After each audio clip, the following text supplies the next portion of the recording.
So we are here in the Timbavati, currently sitting at Shindzela Tented Safari Camp. That's Alistair over there. That's Mike. Cool, and Al, this is your first visit to the Timbavati ever, yeah? Yeah, it is. You've never been into this area. Not into this area at all. So, if I could ask you, what were your expectations about the Timbavati before you arrived, and what were your initial thoughts driving through the reserve into the camp? I think given the proximity to the Sabi Sands, obviously just being a little bit further north of that, Yeah. I kind of I expected the vegetation to be fairly similar, but not entirely the same. I know that there's different types of trees and different vegetation. So from a vegetation perspective, there's not as many deep drainage lines, not as many kind of open sandy crests as you would experience in the Sabi A lot Sands. denser than It's a lot more dense. Mapani thickets. Mapani thickets and stuff like that, which you wouldn't necessarily experience down further south where you and I used to work. But it's been surprisingly different, actually. Exactly. It's not necessarily a bad thing. I quite enjoy the thicker wooded type of environment in any case. This is where the leopards hang out. Yeah, for me that makes a big difference.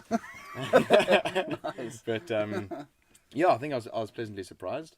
I didn't expect any major difference in terms of geography and things like that because it's relatively quite close. But yeah, pleasantly surprised on arrival.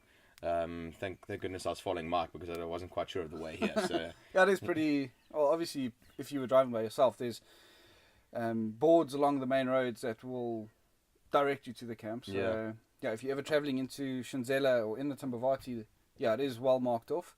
But yeah, fortunately, you could follow me. Yeah. I remember the first time I ever had to come here. Yes, this was a couple of years ago. This is where my guiding career started, and yeah, I still don't know where I ended up till this day. I was at like you went through all different like gates. private little farm, bro. I had no idea where I was.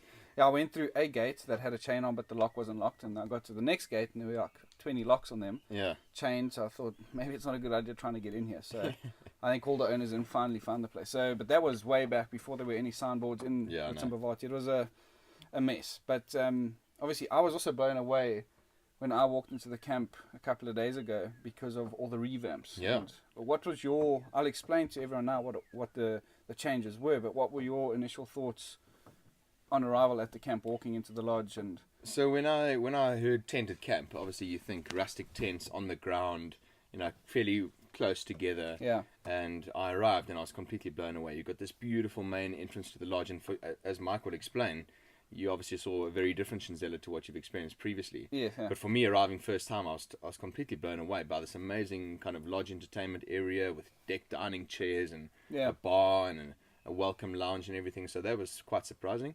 And then to see how sophisticated these tents actually are. I mean, obviously they're canvas tents by nature, but they're on these beautiful wooden platforms. They've actually got thatch roofs on top. I'm sure makes a world of difference. A huge difference. So it's not as hot as you would imagine in the middle of the days because of the shade that's provided by the thatch roof. Exactly. It also keeps the heat in. Keeps the heat in at night, so it's not as cold.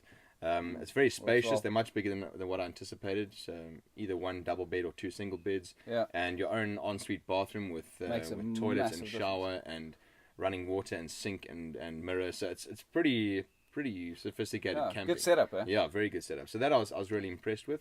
And then the spacing between the tents is what I found to be pretty crucial. Each tent has actually got its own view of the bush.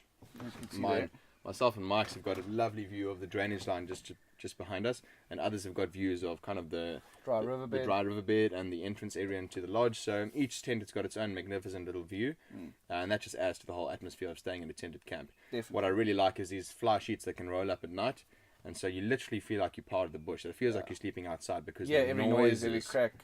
Yeah, the hyena sniffing at the tent corner every night. That first night, that hyena went absolutely crazy. I mean, literally calling probably a few meters from our tent. Yeah, and it woke the folk that were already asleep. It was so It loud. was really loud. Yeah, but it's truly that's the whole experience. Exactly. If you want a proper bush experience, find yourself a tented safari camp, and that's the way to go. It's completely changed my mind of the idea of a tented camp. Yeah, for sure. For me, tents were something that I did with friends and family on holiday vacations. Yeah, this is totally different. This is totally different. So. Yeah, and with me coming in, and like Al said, I'll explain it, is that they've done a lot of revamp. They closed this lodge for 3 weeks in January, and they revamped every single tent, so it's new canvas, new decking, new doors.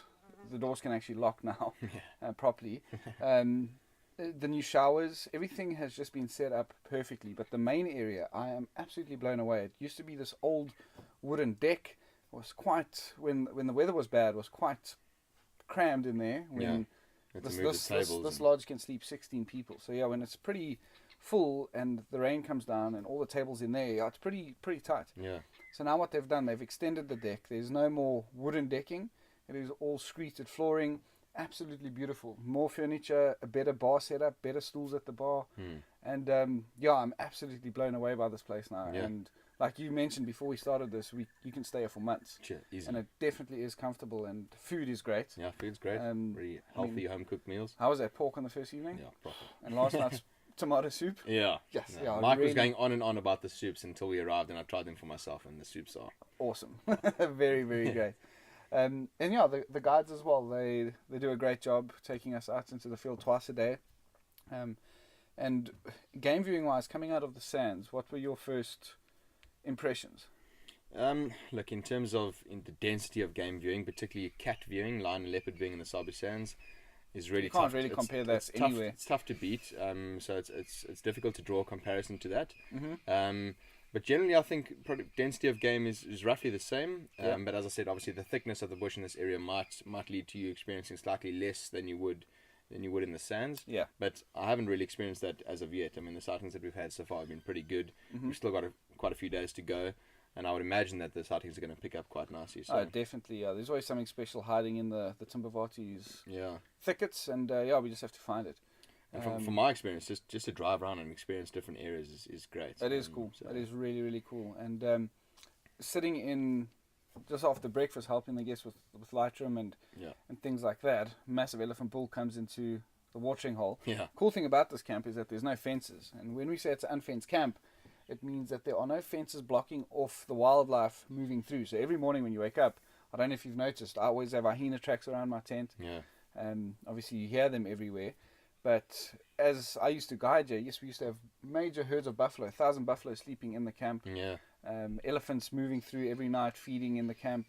And this morning we had a very cool sighting of a big elephant bull. Yeah, I came to drink right at the water hole, which is just behind Mike's right shoulder there. Yeah. So, yeah, you walked right past your tent in the riverbed, which is pretty cool. I wish I was here at the time, but we're in the main area. Exactly, yeah. But for a good cause, though. Some of our guests had tried side or backlit photography for the first time last night with the lioness and her 4 cubs. So pretty amazing results. Yeah, there's some proper results. Yes, Rob got time for a lot of people. An awesome side-lit yawning shot. Yeah, I like it a lot. Sylvia got a great shot of the cub and mom interaction. Yeah. So yeah, it was fun out there, and it was great to spend some time photographing an elephant from camp. Yeah, definitely. Which is pretty cool. And like Al said, we've got a couple of days, sightings can pick up, and let's hope we get some more in our front lawn. Yeah, that'll absolutely. be cool. Good stuff, Al. It's been fun this far, and it's great having you on safari with me again. Awesome to co-host with you. Nice. This is what we've seen this far.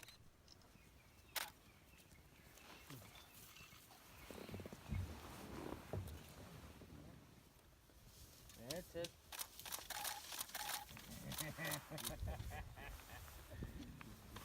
Yeah, make yourself big.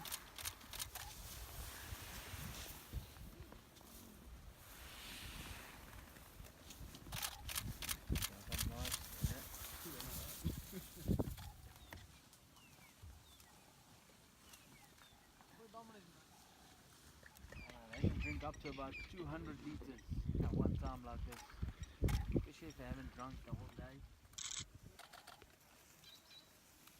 Oh, look at the little one over there. That's cute. Where? Over here on the right. Oh, I can't see it.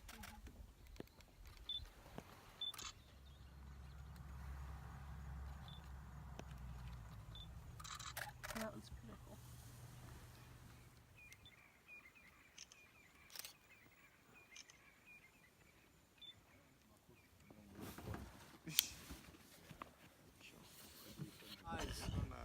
It's dots.